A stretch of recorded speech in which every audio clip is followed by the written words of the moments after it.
The first-class cabin was a sanctuary of quiet luxury. Plush seats, ambient lighting, and the hushed murmurs of businessmen and celebrities filled the air. Flight attendants moved with graceful efficiency, offering pre-flight drinks and warm towels as passengers settled in. Mohamed Salah stepped through the cabin doors, his presence understated yet unmistakable.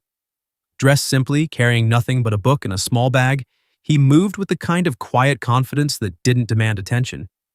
But somehow it always found him. A few passengers noticed him immediately. Some exchanged glances, recognizing the world-class footballer in their midst. Others, accustomed to wealth and status, barely looked up from their phones or newspapers. Salah preferred it this way. He wasn't here for fanfare. He was here for a few hours of peace, a rare moment away from the relentless pace of football, the flashing cameras, the endless scrutiny. As he reached his seat, a sharp scoff broke through the cabin's stillness. Richard Dawson, a broad-shouldered man in an expensive navy suit, leaned back in his chair and shook his head in amusement. The kind of amusement that wasn't friendly. It was dismissive, laced with something colder. His colleague, a younger man in a crisp dress shirt, followed his gaze, curiosity flickering across his face. Richard smirked, his voice just loud enough to be heard but low enough to feign innocence. Footballers in first class now? Guess kicking a ball really is all it takes these days. His colleague let out a half-hearted chuckle, but he shifted in his seat, uncomfortable. The remark hung in the air like an uninvited guest lingering in the space between them. A flight attendant standing nearby hesitated for the briefest moment before continuing her work. Salah heard it. Of course he did. He always did. Years in the sport had trained him to recognize the undertones, the sneers hidden behind casual remarks, the disbelief that a kid from Nagrig, who once took a 4-hour bus ride just to train, now sat among the world's elite. But experience had also taught him something far more valuable. Silence had its own power. He met Richard's gaze for the briefest moment. There was no anger in his eyes, no irritation, just quiet understanding, as if he had already seen this play out 100 times before. Then, without a word, he lowered himself into his seat, placed his book on the tray table, and leaned back as if the insult had never existed. Richard huffed, his smirk widening. He had expected a reaction, a defensive comment, maybe even an indignant glare. Instead, he got nothing.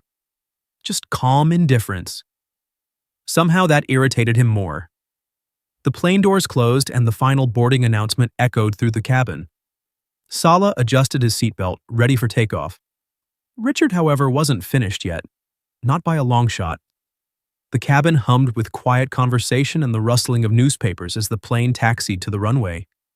Flight attendants made their final rounds, ensuring seatbelts were fastened and trays were secured. Mohamed Salah adjusted his seat slightly, preparing for the long journey ahead. For him, a flight like this was nothing more than a few hours of borrowed solitude, time to read, to think, to escape. But peace was rarely given freely. Richard Dawson shifted in his seat, stretching his legs as if he owned the space around him. He had been watching Salah, his smirk barely concealed, amusement flickering in his sharp blue eyes.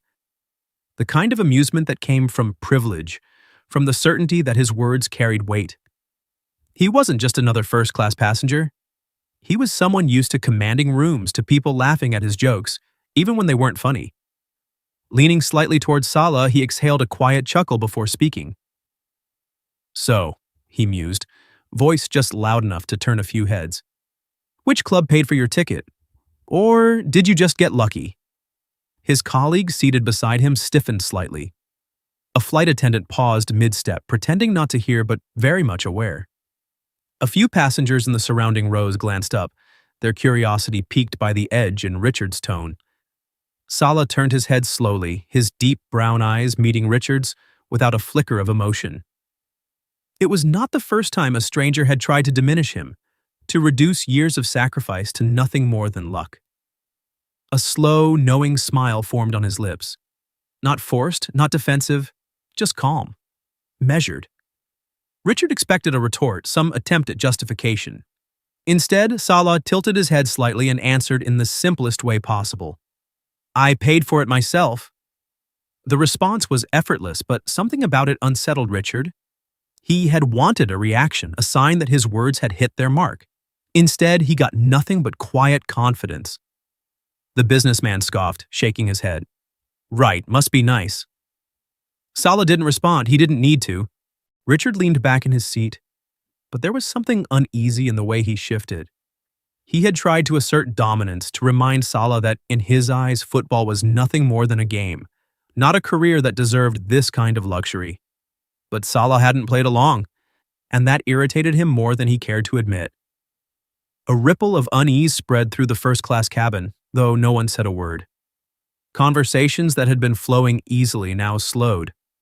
A few passengers shifted in their seats, stealing glances toward the man who had just spoken.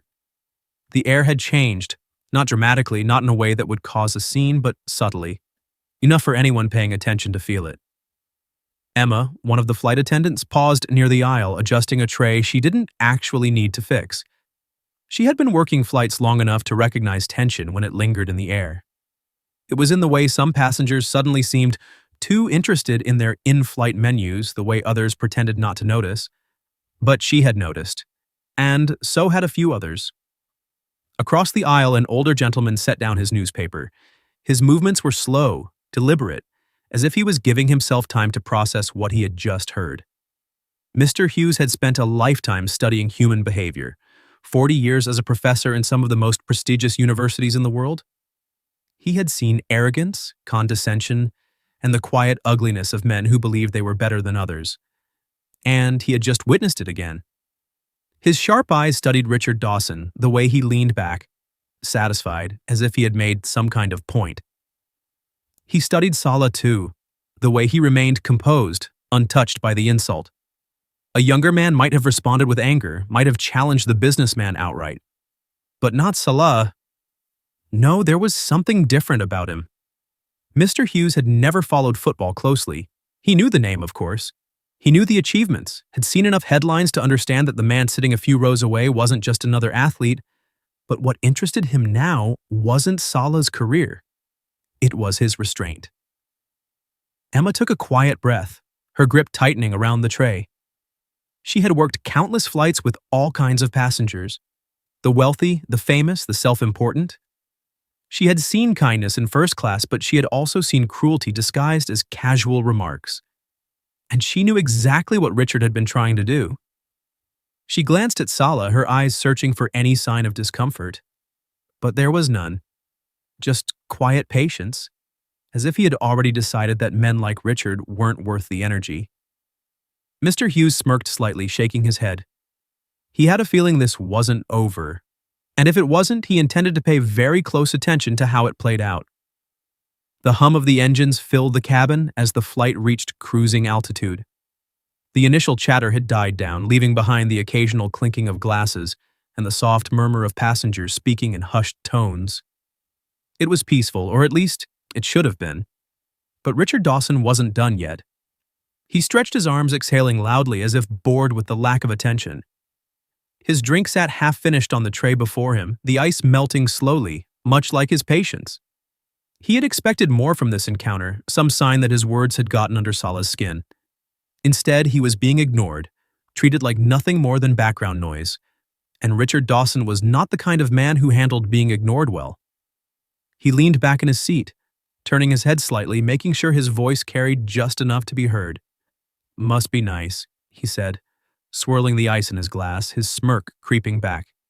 "Kicking a ball for a living while real men build the world." Emma, the flight attendant, who had just finished serving a passenger a few rows down, froze mid-step. Mr. Hughes, still pretending to be engrossed in his newspaper, lowered it just enough to catch a glimpse of Salah's face. But Salah didn't flinch.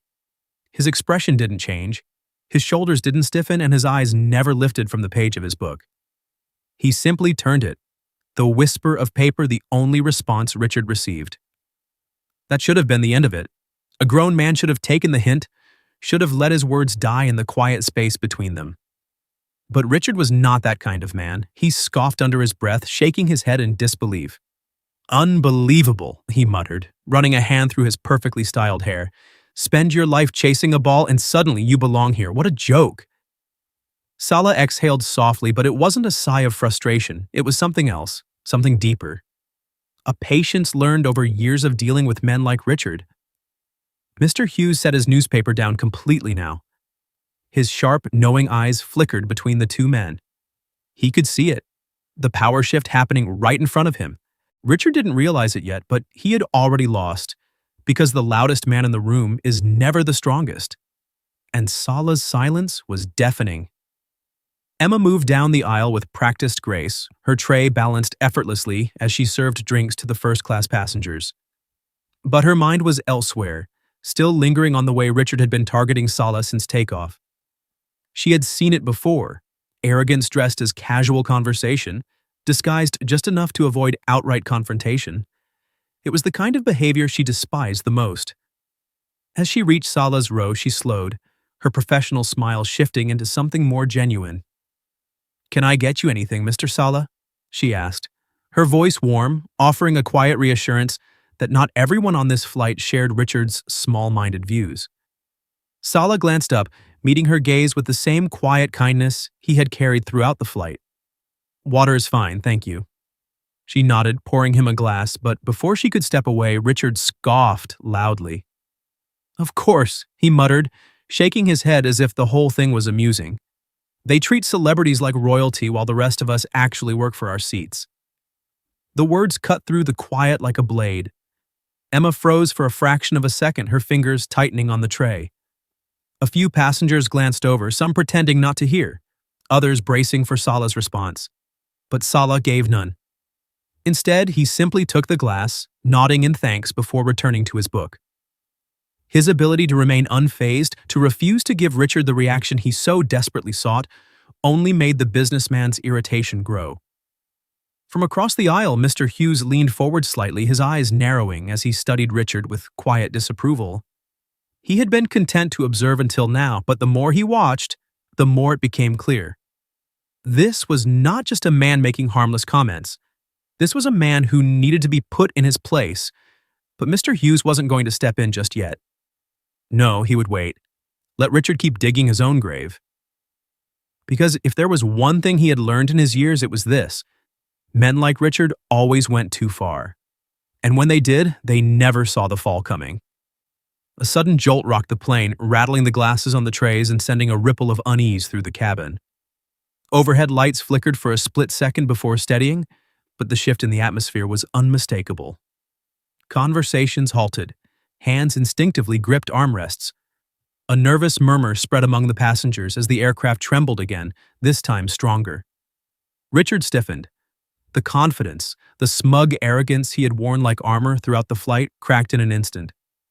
His fingers clenched the armrests, knuckles whitening as he pressed himself deeper into his seat. His breath quickened, eyes darting toward the window, searching for reassurance in the vast, empty sky. Another jolt. He cursed under his breath. Across the aisle, Mr. Hughes tilted his head, watching the businessman's sudden transformation with quiet amusement. So, the man who claimed to build the world was afraid of flying? Interesting. Salah, however, remained unchanged. Where others tensed, he simply exhaled, adjusting his position slightly as though turbulence was nothing more than a minor inconvenience. His book rested open on his lap, forgotten for the moment. A small whimper came from the row ahead. A young boy, no older than 6, clutched the arm of his mother, his wide eyes brimming with fear. His tiny fingers trembled as he clung to her, his breathing rapid, shallow. Salah noticed instantly. Without hesitation, he leaned forward slightly, his voice gentle but steady. "Hey, little man," he said, his tone light, comforting. "It's okay. Just a little bump in the road." The boy turned toward him, still frightened but listening. Salah smiled, effortless and calm.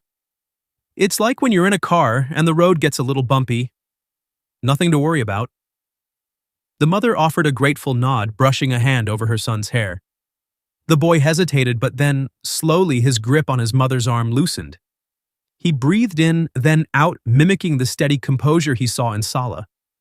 Richard, still gripping his seat, swallowed hard, his face pale. He had spent the entire flight belittling Salah, trying to make him seem small.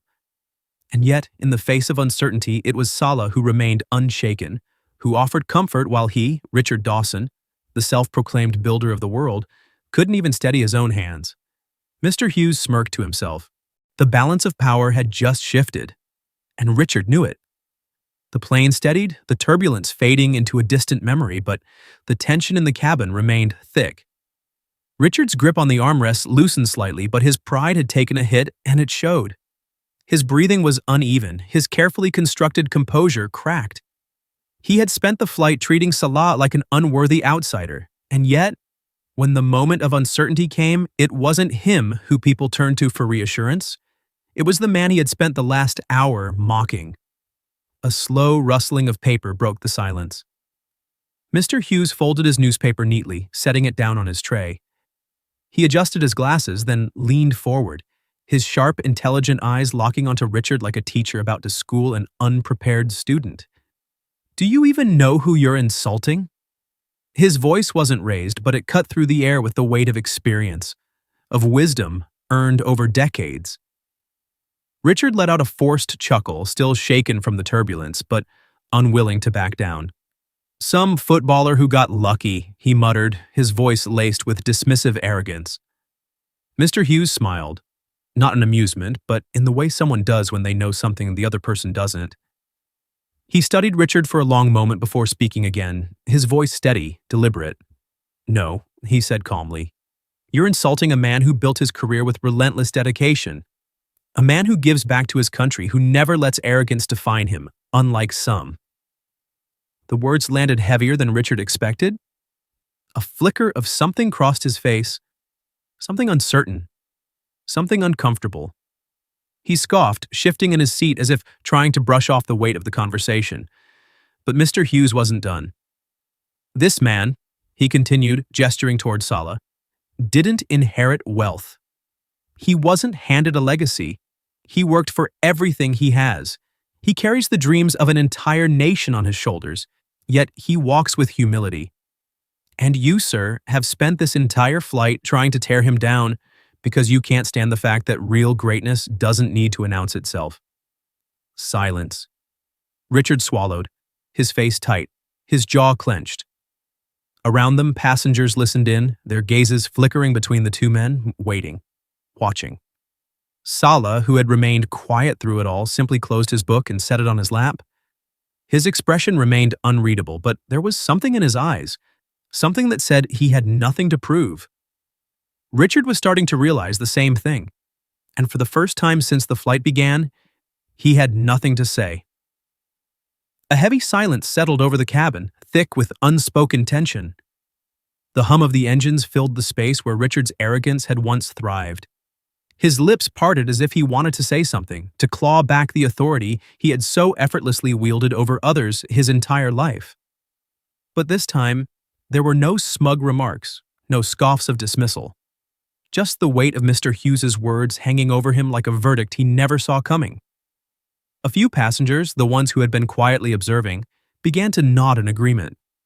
It wasn't just about football anymore. It was about respect. Emma, the flight attendant who had remained professional throughout the ordeal, took a breath before finally stepping forward. She had held her tongue long enough. "He's one of the most respected athletes in the world," she said, her voice firm yet composed. "Not just for football, but for his generosity." Richard turned toward her, his expression shifting, annoyance flickering with something else. Something he wasn't used to feeling. Vulnerability. Another passenger, a man in his late 30s with a business-class demeanor, pulled out his phone, his fingers moving quickly. A moment later, he turned the screen toward Richard. "Here," the man said, loud enough for those nearby to hear. "Read this." Richard hesitated before looking. Across the screen were headlines, pictures, articles, Mohamed Salah donating millions to hospitals, rebuilding schools in Egypt, funding medical treatments for sick children, helping entire villages gain access to clean water. A photo of Salah shaking hands with doctors, another of him visiting families, no cameras in sight, no press conference, just him doing the work. Richard's throat tightened. His face, which had carried smug amusement the entire flight, now held something else. Embarrassment. He had spent the last hour trying to make a mockery of a man who had done more for people than he ever had in his life. He shifted in his seat, his fingers tapping idly against the armrest. He could feel the eyes on him now, not in admiration, but in judgment. And for the first time, he wasn't the one controlling the room. Salah, still composed, still dignified, simply exhaled softly and picked up his book again. He had never needed to defend himself. The truth had done it for him. The weight of the moment pressed down on Richard like an anchor. The once confident businessman who had carried himself with the air of a man who could never be challenged now sat uncomfortably in his seat. He cleared his throat, the sound awkward, forced, an attempt to regain composure. But no amount of throat clearing or straightening his jacket could erase what had just happened. He was exposed. The murmurs around the cabin had died down, replaced by an even heavier silence. It wasn't the silence of indifference. It was the silence of judgment, of realization. People had been watching, listening, and now they understood. Richard hadn't just insulted a footballer. He had insulted a man who had built his own success from nothing, a man who had never needed to announce his greatness. A man who had stayed silent while Richard dug his own grave. Salah finally closed his book, setting it gently on his lap. Then, for the first time since Richard had started his barrage of condescension, he turned to face him directly. "Respect," he said, his voice quiet yet firm, "isn't about money or status. It's about character." Richard swallowed hard. It was the simplest response, yet it cut deeper than anything else that had been said. Because it was true. And because Richard knew in that moment that Salah wasn't just speaking to him, he was defining him. His fingers twitched against the armrest, his once arrogant posture now deflated. He shifted, attempting to make himself smaller, but there was no escaping it. Not anymore. He couldn't even meet Salah's eyes. The businessman turned slightly, angling his body away, his gaze locked on the window, as if the clouds outside held the answer to his shame. He had lost, and the worst part? Salah had never even been playing his game to begin with. The plane descended smoothly, the soft hum of the engines filling the cabin as the runway came into view. Passengers stirred, stretching, gathering their belongings, their minds already shifting to the world waiting beyond the aircraft doors. But not Richard. He sat stiffly, his jaw tight, his fingers drumming restlessly against the tray table. The weight of his own actions clung to him like a thick fog, suffocating in its quiet condemnation. He had spent the entire flight trying to undermine a man whose only response had been patience, dignity, and restraint. And now he had to sit there, knowing that he had been wrong, knowing that everyone around him knew it too. As the plane touched down, the slight jolt brought Richard back to the present. The seatbelt sign dinged, the overhead compartments clicked open, and the shuffle of movement filled the cabin. He hesitated, gripping the armrests as if they could anchor him, before finally rising from his seat. He didn't look at Salah. Couldn't. But as he took a step into the aisle, something inside him, whether it was shame or the remnants of his ego demanding closure, forced him to pause. His voice was barely above a whisper, but Salah heard it clearly. "Sorry." It wasn't much. It wasn't grand. It wasn't the kind of apology that erased anything. But it was there. Salah, still seated, glanced up at him. There was no triumph in his eyes, no need to rub salt in the wound. He simply nodded once, a quiet acknowledgement. Nothing more, nothing less. Richard swallowed hard and turned away, pushing forward through the cabin, eager to escape the walls that had borne witness to his downfall. Mr. Hughes, still seated, watched him go with a knowing smirk. Then he turned to Salah, amusement twinkling in his wise old eyes. "Patience," he said, "is the mark of a true legend." Salah chuckled softly, shaking his head, but he didn't argue. As he stood to collect his belongings, the murmurs around him continued, hushed but unmistakable. Passengers whispered to one another, some glancing his way, others discreetly typing on their phones. It wouldn't take long for the story to spread. By the time Salah stepped off the plane, the first post was already making waves online. Man tries to humiliate Mohamed Salah on a first-class flight, and ends up humiliated instead. The world would hear about it soon enough. But Salah? Salah was already moving forward.